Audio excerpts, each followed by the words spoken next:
Chinese Embassy. Kayo ang problema. Pinuna ni Senador Risa Ontiveros ang pangungutya ng official Facebook page ng Chinese Embassy hinggil sa issue sa West Philippine Sea at sa mga pahayag ni Commodore J. Tariela. Ayon sa Senadora, hindi lisensya ang freedom of speech para mangialam ang isang foreign representative sa pamumuno ng host na bansa nito.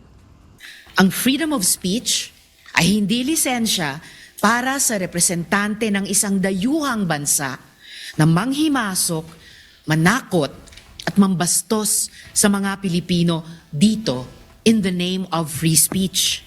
Kahit sino pang dayuhan, walang karapatang patahimikin ang mga Pilipino sa loob ng Pilipinas. Aniya, hindi sa China o sa mga residente nito ang problema kundi sa mabibigat na polisiya nito. Our quarrel is not with China or the Chinese people, but with the heavy-handed policies of their government.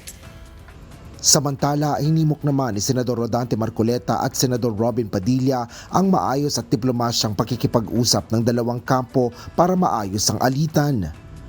Siguro yun ay paalam natin sa paraan na hindi tayo makakagawa siguro ng lalo pang mas malaking pagkakamali.